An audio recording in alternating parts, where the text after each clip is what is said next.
You're going to introduce me?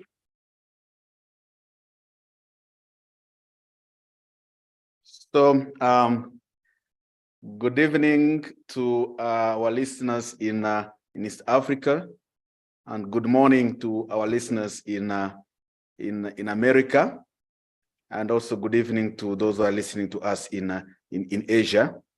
So this session will be about 1 hour, and is about the recap of the events since we started yesterday with the global opening and the different sessions from the Americas Hub and the African Hub. So we are going to start with the American Hub, and the one who's going to present the recap is Professor Gerald Grudzen from the Global Ministries Universities in California. So welcome, Gerald. Thank you very much, Father Innocent. We began the program, the global opening, yesterday with Father Innocent, director of the Tangasa University Institute for Interreligious Dialogue and Islamic Studies, opening the conference and welcoming all the presenters and our participants around the world. Our first speaker was Sister Jacinta, an academic dean at Tangasa University, and she reflected on the impact that the encyclicals of Pope Francis, Laudato Si and Fratelli Tutti, can have on the ecological crisis and the human crisis presented to our world today. The teachings of Pope Francis need to be applied to many sectors of the world today, and this conference helps to do just that. The first speaker who followed Sister Jacinta was Ella Gandhi, the granddaughter of Mahatma Gandhi. In her remarks, she stressed the need for proper education of our youth to understand the challenges they are facing and the need to share them and apply them to the world in which they live.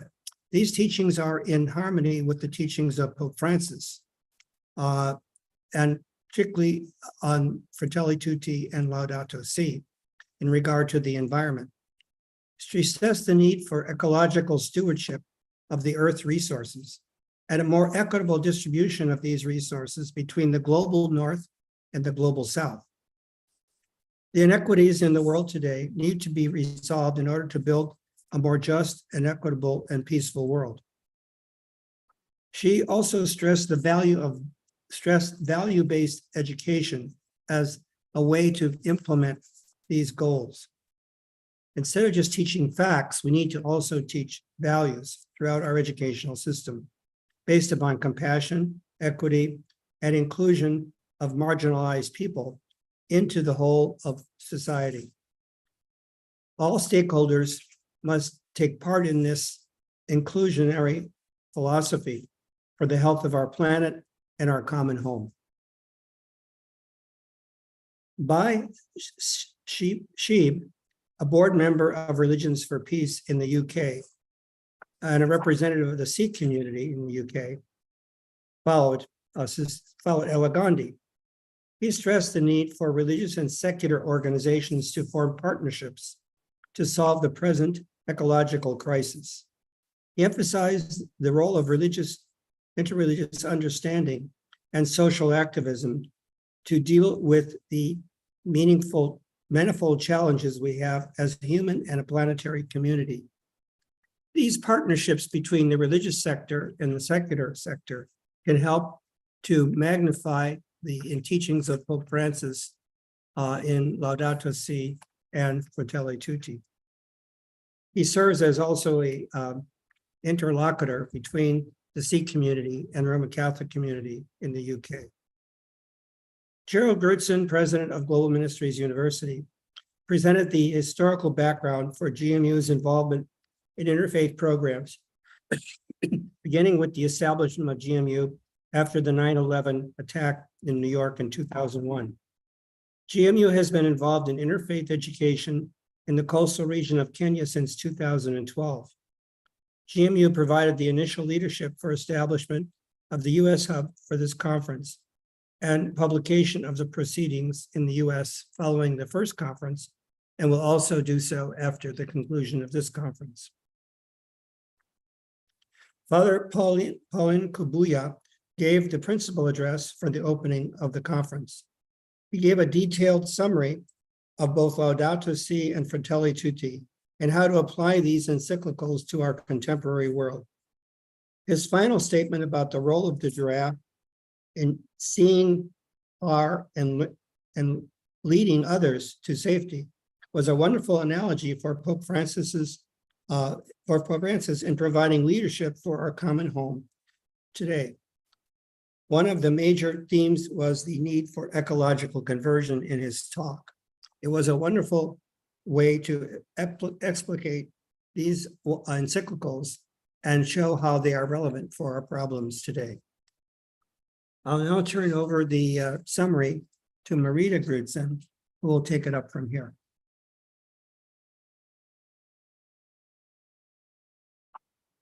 Good morning, everyone. Our first panel yesterday was entitled Some Effective Strategies for Addressing Climate Change. And it consisted of 5 people. The first person was Taza Regan, who has been involved in peace and justice work for 40 years and is currently the program manager for the Catholic Climate Covenant here in the United States, and manages not only all their educational programs and weekly and monthly seminars, but also the national interdiocese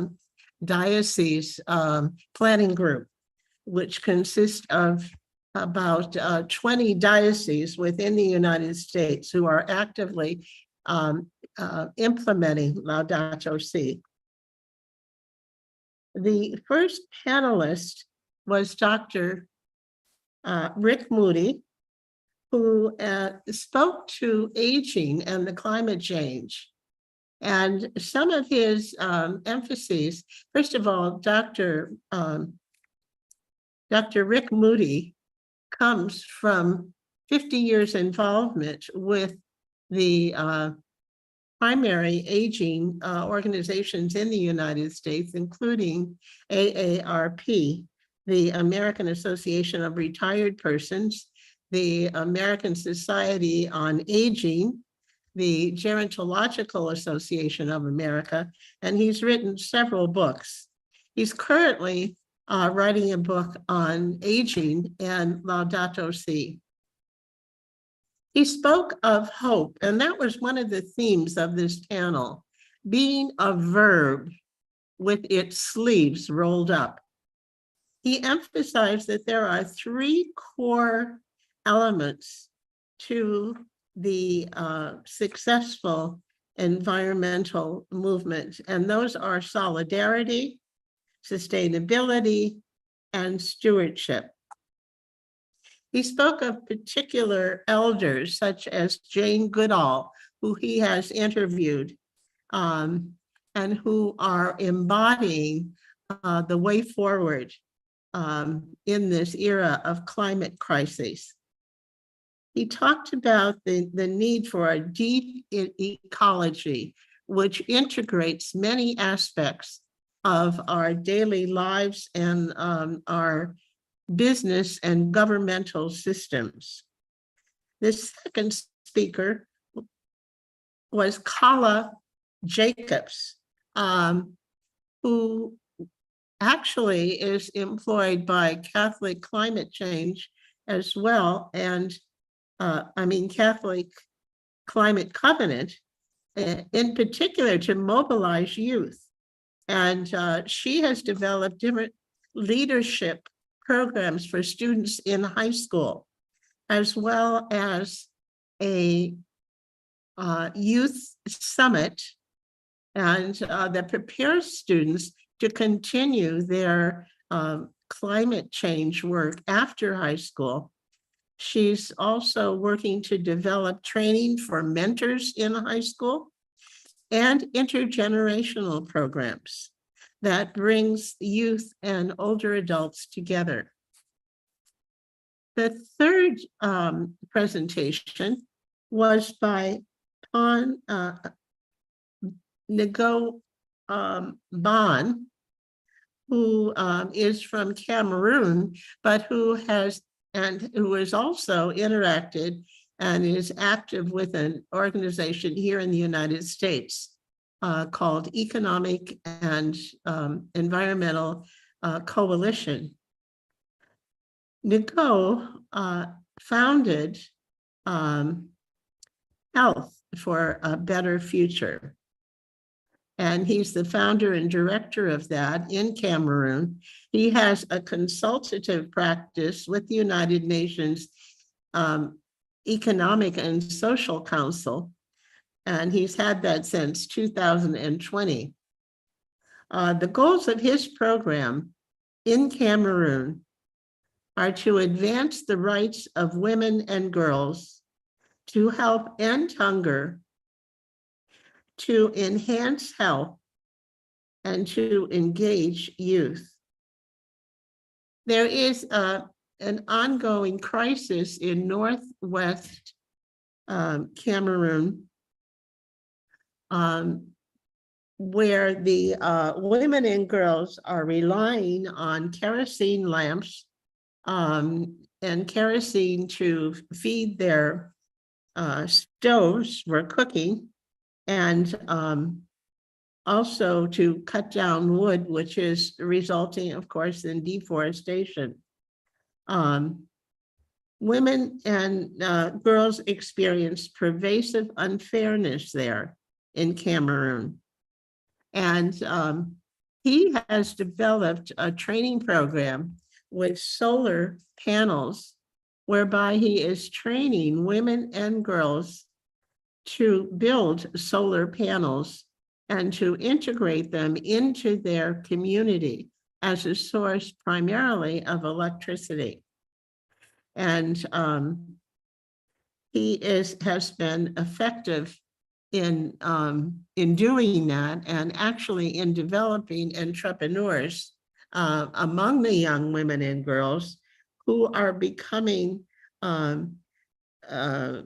experts in their community for solving any problems with the panels. And it makes a tremendous difference in the lives of these women. It's not only a source of economics for them and a source of providing electricity for them to be able to cook, for their children to be able to study at night. It just expands the hours of productivity for these women. And it creates a safer environment for them, not having to inhale either the charcoal or the kerosene that they've been using for cooking. And finally, we had a two-person panel seat with Celine and Marilyn, who have led the Marino affiliates in forming a Laudato Si action group that has developed information sheets that people can use as tools to assist them in making a commitment to climate change. Celine began with the 7 goals of Laudato Si, which are, first of all, the response to the cry of the earth, a response to the cry of the poor, ecological economics, adaptation of sustainable lifestyles, ecological spirituality, and community resilience and empowerment. And she showed how these goals are acted on from within the context of someone's life or a community's situation. So you can approach them as an individual in the context of a family, of a parish, of a diocese, of a university, of a healthcare system. And they are implemented over 7 years. The first year being one of discernment and planning, reflection on what is actually possible for you to do. And the exciting thing about this, the program that they give and that Marilyn brought out, was the development of these information sheets whereby an individual or a family or actually a parish council can sit down and consider a particular goal and what are 2 small steps that they could make within a certain period of time, and what are 2 larger goals that they could work on gradually over a period of time, even as much as 7 years. So I'll end there with our second panel, with our first panel of the day, which was some effective strategies for addressing climate change. And I'll turn it over to Jerry now.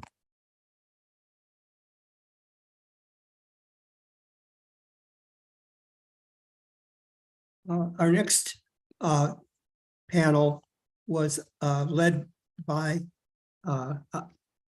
Aza Karam, who is the president of Religions for Peace. And she gave a very wonderful exposition of the role of women in promoting a just and peaceful society today, based upon the fact that women down through the centuries have often been behind the scenes, but now more and more coming to the fore as proponents of transformation of society toward a more just and equitable society. She points out in her talk, quoting here, "I am keen to point out an apparent divide which can mar the aspect of solidarity." In other words, how do we create solidarity among all peoples, particularly with the role of women in doing that?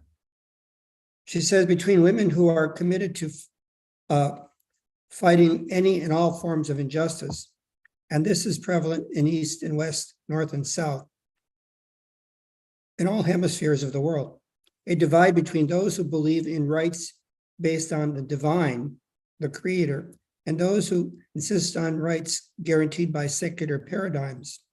Women of faith, regardless of which or what faith, are motivated by their beliefs, even in their struggle for justice. So this divide between what she calls white feminism, and those who believe it's based upon racial injustice has come down to us between a more Western approach to this situation of how do we create solidarity, and one that's based more on a religious or spiritual understanding. She says, I'm quoting here, "Faith and or religion are often seen as the other of secular discourses, whether about power, agency, development, science, environment, finance, whatever. It is as if religion exists as a different ecosystem of human experience." So she says this was a largely Western European perspective, which for almost 2 centuries failed to honor the fact that the rest of the world, human, religious, and faith world, have always been part of everyday lives of everyone. So much so that religious words are intertwined in general language, including sentiments which are often considered blasphemous, yet which most users do not even realize are religious words. For example, my God, good heaven, for heaven's sake, inshallah, while many, many others in almost all languages. So the Religions for Peace in 2020 convened a major conference around the called Women, Faith, and Diplomacy. And one of the key speakers was Angela Merkel, then Chancellor of Germany. And she quoted Malala Yousafzai, Nobel Peace Laureate, saying that the only way to stop war is through dialogue. Merkel then noted that religions can make key contributions toward cultivating the dialogue, for they are all connected to their common striving for peace. And we know, Merkel continued, that peace only is sustainable if women are involved in the peace process. Let me quote again. Peace will always fail if women are not involved in the peace process. So our talk went on to speak about the nature of faith. And she quotes here from Dr. Kanyoro. I have not known a life without faith. I am African, and in Africa, the hope which we share as people of faith, a hope against hope, because we live with so many challenges, human-made as well as natural. What upholds us is that tomorrow the sun will rise again. My faith is sustained by the people that God sends my way. And in the last 30 years, they have been women from every faith, from every background. And it is their stories, more than even the written scriptures, that have actually sustained my faith. So she goes on and quotes other women's stories. I'll close with her quote from Rabbi Rachel Rosenblum, and because we're also going to, and the next speaker after Azakram was a rabbi. So I'll quote, her final quote was by a rabbi from Israel. I quote, in Hebrew, the word for faith is amunah, which shares the same root for amen, as in how we answer to blessings. My teacher in Jerusalem taught me that the root in the Torah is used to refer to a nursing mother as a parent raising their child. I think this teaches us that amunah, or what we call faith, is this posture of receiving, of accessing our fundamental source of sustenance and care, and of life itself. It is like a leaning into that which nurtures and supports us, and acting out of the strength and conviction that provides. So the following speaker also was a rabbi, Rabbi Gordon from San Mateo, California, who spoke very movingly of the, might say, the feminine aspect of this theme of sustenance that Azakram had.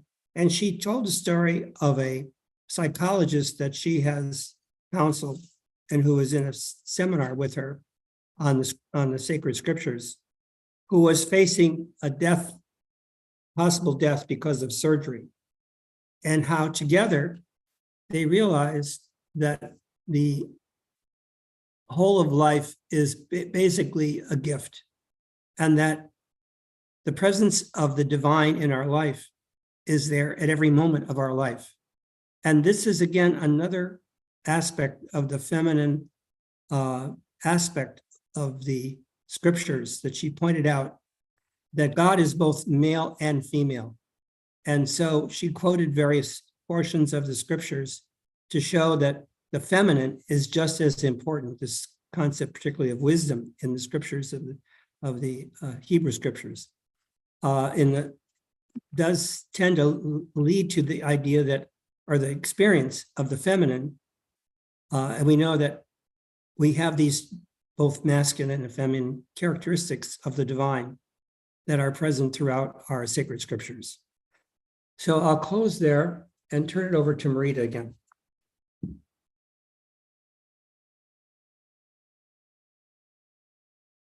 And now I'm going to give a summary of the final panel in the US American hub yesterday, which was immigration at the southern border of the United States. The moderator was Mary Ryan Hotchkiss, who before introducing each speaker began by saying that wherever we are, immigrants touch our lives. The world is in movement. The first speaker was Deirdre Griffin, and the title of her talk was God's Call to Radical Hospitality. With a background in immigration law, Griffin was commissioned to the Mexican-US border. Prior to this assignment, she took a deeper dive into the gospel. Her community, the Sisters of St. Joseph, supported her in this endeavor. Having worked with caseworkers in Massachusetts from all over the world, she observed that there is a wonderful sense of hospitality and community among the people engaged in helping immigrants. Pope Francis has stated that many people in power in affluent areas are too far removed from the actual problem of immigration, and that this leads to a numbing of consciousness.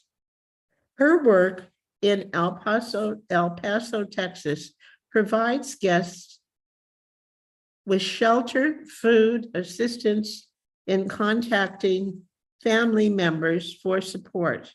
Most immigrants who have been exposed to violence and exploitation are met by the authorities with hostility, which has been with deeply racist roots. People fleeing from Ukraine are greeted warmly. People of color are not. She noted that they need volunteers, even if only to serve for a couple of weeks. The Jesuit Refugee Service, along with other agencies, offers volunteer opportunities. Griffin reminded us of the gospel story in which a woman comes to the Pharisee's house to kiss Jesus's feet, wash them with her hair, and pour perfume on them. She was forgiven of her sins. As a country, we have much for which to be forgiven. We can begin to heal these transgressions by treating immigrants with kindness.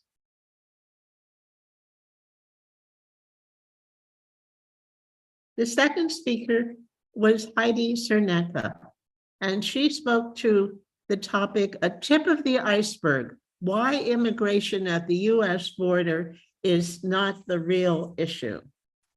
Cerneka is also an attorney at the border in El Paso, Texas, working with a group called Los Americanos, which consists mostly of Latino women. It doesn't take government money and stays close to the people. As a starting point, she reminded us that people have a basic human right not to immigrate, to be able to remain in their homeland. Our goal should be to assist these homelands so people don't have to immigrate. This is where change must start. Pope Francis has observed that the world is suffering from exploitation of resources, which force indigenous communities out of their homelands. Private economic interests take over. Personal corporate greed takes precedence. It's complicated. If you're a farmer displaced by climate change or loss of land due to agricultural exploitation by corporations, you try to make a living in the city, but find it impossible, and you end up having to flee the country. Cerneka asked us, what would it take to make you leave your country? threat to life, family, wanting more for your children, loss of loved ones, environmental disaster?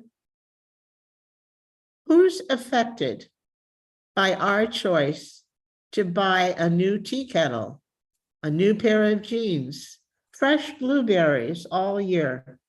We're all called to adopt a simpler lifestyle. Stop using plastic. Use public transportation. Let's consume less.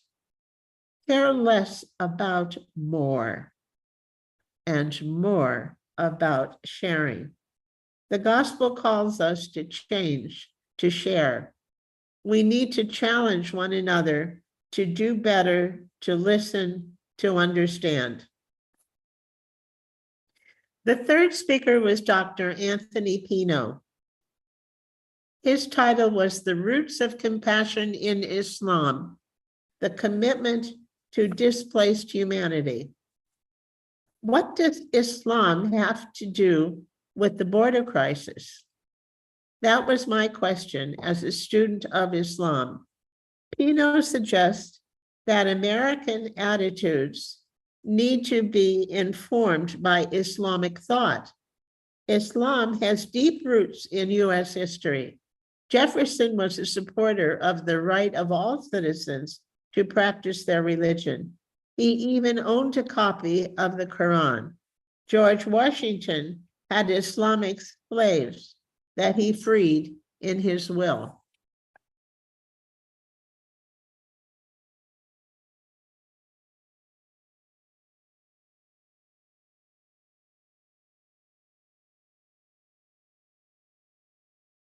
Pino feels that Muslims are more charitable than non-Muslims.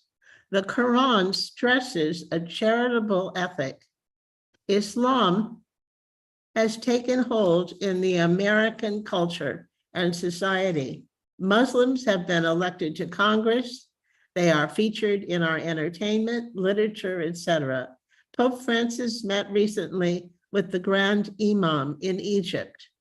The two of them worshiped together, both of them prostrating themselves toward Mecca in Islamic prayer.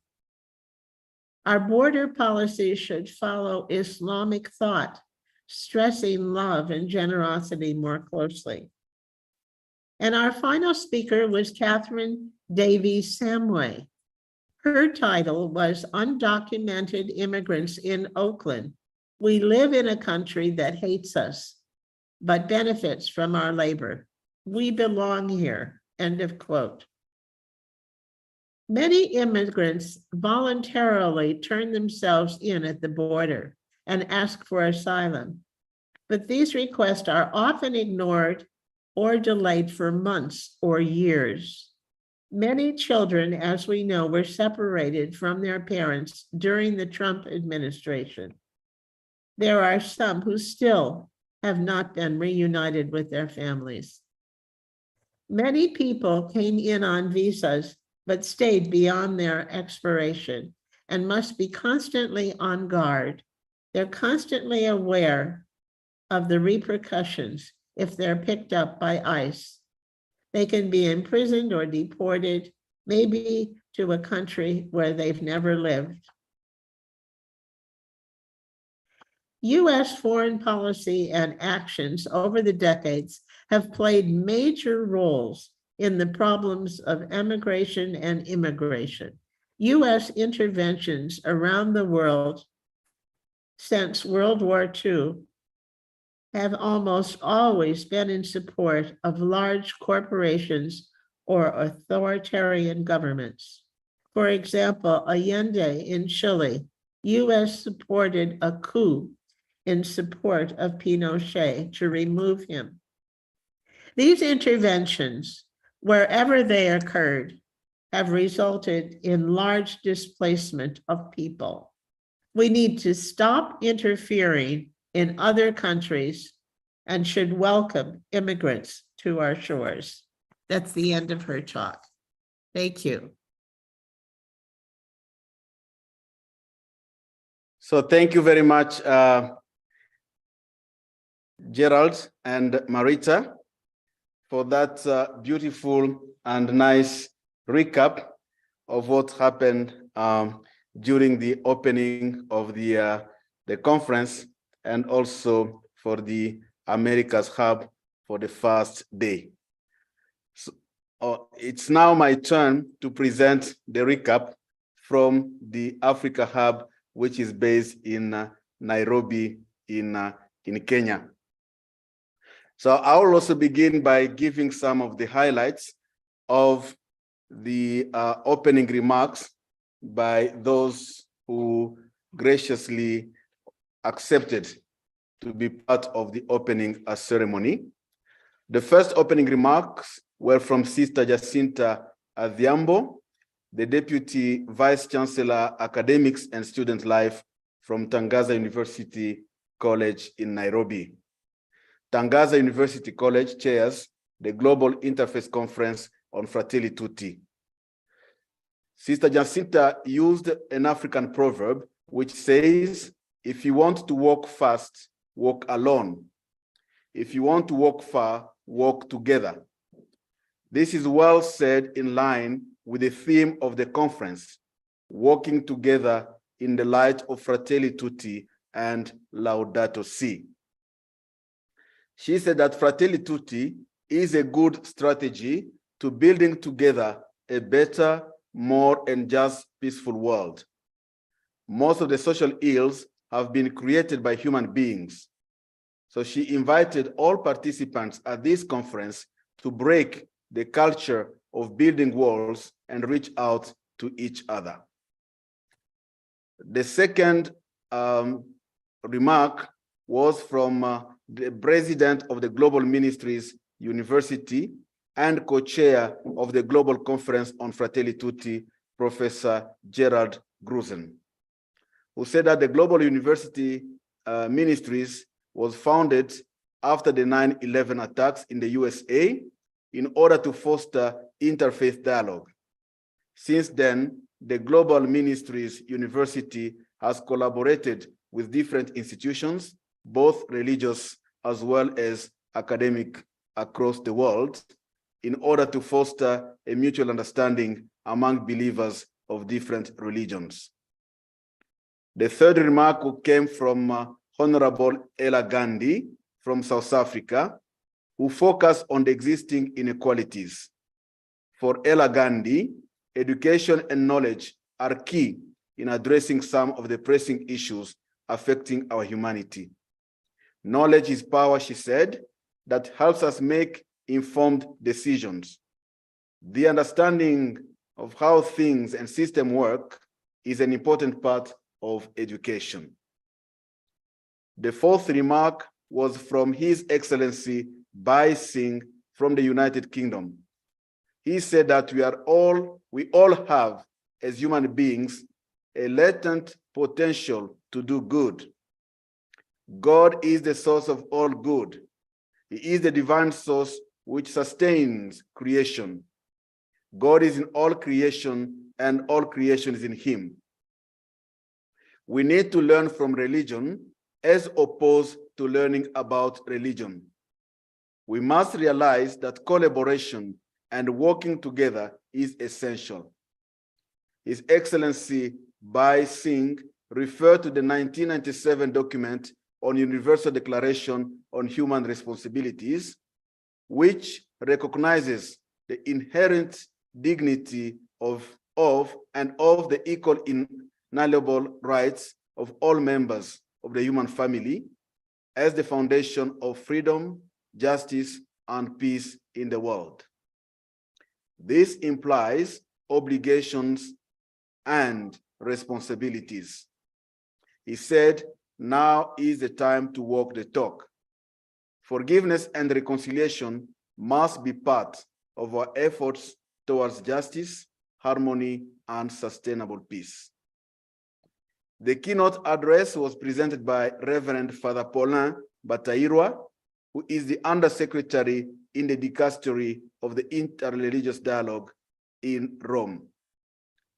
For Father Paulin showed the link between Laudato Si and Fratelli Tutti. Fostering interreligious commitment and collaboration is the theme of Laudato Si and Fratelli Tutti. Both encyclical letters apply an empirical approach towards environmental sustainability and dialogue. This is, in my view, the method also used by Pope Paul VI in Populorum Progressio, 1967. Pope Francis, in light of Laudato Si, has taken time to reflect on pressing issues which are of a universal nature and are to be worked out together. Father Paulin insisted that we need to take concrete actions towards promoting ecological education, which might provide information to tackle the ecological crisis. He said, natural resources and the earth itself have been entrusted to us by God for us to keep for future generations. The opening session gave the right tone for the issues that are being tackled and are being discussed during this second global conference on Fratelli Tutti and Laudato Si. So today, we had two panels from the Africa Hub. The first hub was on religion and politics in the light of Fratelli Tutti, and the second was on environment in the light of Laudato Si. The day began with an opening remark from Frederick Iraki, the chairperson of the board of Harmony Institutes. Iraki stressed the need to anchor more on our African spirituality more than on religion. When people are denied their spirituality, he said, they become less human. The first session was moderated by General Bashir, who is a PhD candidate in security and sustainable peace at Tangaza University College. For him, the aim of the first session was to draw a holistic picture of what is happening in Africa in the light of Fratelli Tutti and Laudato Si. He said, we are looking to proving insight into how and why countries who have historically been locked in conflict come together, or countries which were originally rich in the resources face a decline and economic disaster. The first speaker was Governor Irungu Kangata, the governor of Muranga County, who stressed the need to love everyone regardless of where they come from. Dr. Tsolani from the University of KwaZulu-Natal in South Africa approached the topic from the vulnerability perspective. How do we deal with the dark side of vulnerability? Where there is conflict, there is frustration. Conflict generates frustration. Vulnerability cuts across religions and cultures. There is a quality that religious leaders have which can help in times of conflict, that is compassion and empathy. Prof.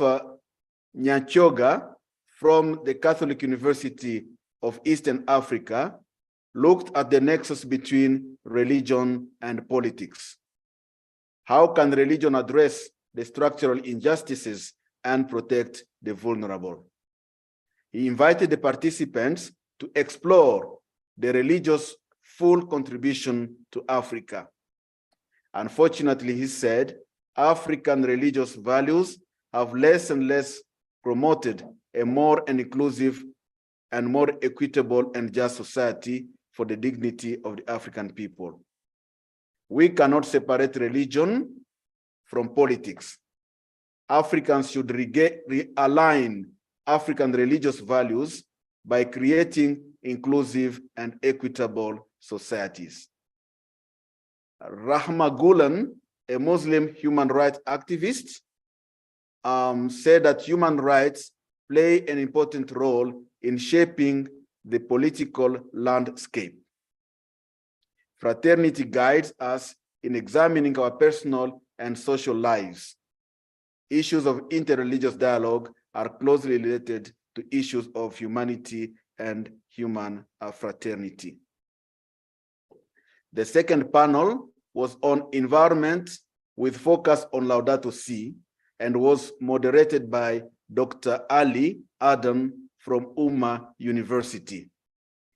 The first speaker was Professor Michael Kowech from Kenyatta University and the founder of the National Environmental Management Board in Kenya called NEMA.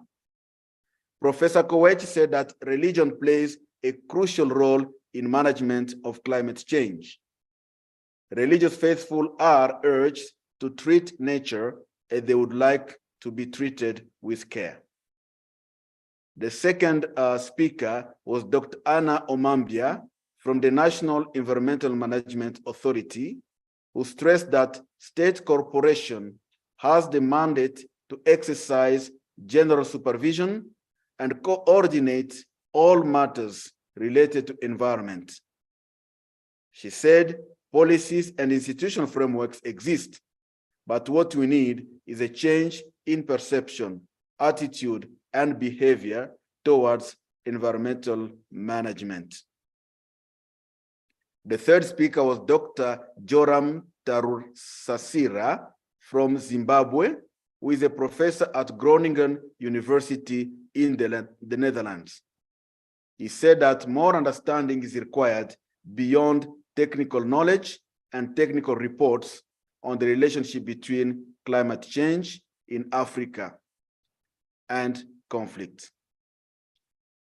Professor David Munene said that Laudato Si is the bedrock upon which the Catholic Youth Network for Environmental Sustainability in Africa, CISA, lies. A true ecological approach to the environment always becomes a social approach, and everything and everyone is interconnected. For Sister Mary Francis, a Franciscan religious sister, each and every one of us should take up environmental responsibility to avert the climate crisis. So this is the summary of what happened in the Africa Hub in Nairobi during this first day. I would like now to introduce what follows today. Today will be the second day for the Americas Hub, and they will have 4 panels. The first panel will be about pathways to a just peace. The second panel will be on global Laudato Si movement. The third will be about a pioneer interfaith program inclusive of indigenous participation. And the last panel of the day will be on education for global citizenship. While for the Africa Hub tomorrow, it will be on integral human development with reference to Populorum Progressio of Pope Paul VI. Then there will be an interval where the Nairobi Hub will reflect on the way forward on the basis of the findings from the Nairobi Hub. And then we shall meet all together tomorrow, Saturday, in the evening for the global recap and address from the religious leaders who will address us at the closing of this second global conference on Laudato Si and Fratelli Tutti. So this is basically what happened during the first day of the conference. So thank you very much. I don't know if Professor Gerald and Marita have something to add before we close this session on the global recap. Welcome. Thank you. Thank you for presenting the program that will follow in the United States today, Friday, and in Nairobi tomorrow, and our final closing. We don't have any other remarks at this time, but we're very grateful to be able to present what occurred yesterday in the United States. So now we are inviting all the listeners on YouTube to follow the program on YouTube following the America's Hub today, Friday, 3rd of February. And I would like to remind that this global conference is happening at the same time as we celebrate the UN Week of Harmony. And our conference is inscribed in the program together with World Parliament of Religions, which is a kind of preparation for the Parliament of World Religions, which will happen in August. And the Fratelli Tutti Global Conference will be part of the World Parliament of Religions in August. Once again, would like to thank all the participants online, and especially a special word of thanks to all the presenters who are helping us to understand the issues that we are discussing and fostering a way of collaborating together in bringing issues that are addressed in Laudato Si and Fratelli Tutti. Thank you very much. And then we wish a fruitful conversation during the America's Hub, and then in Africa's Hub, we shall meet tomorrow. Good morning, have a good day, and good evening for those who are listening to us from East Africa.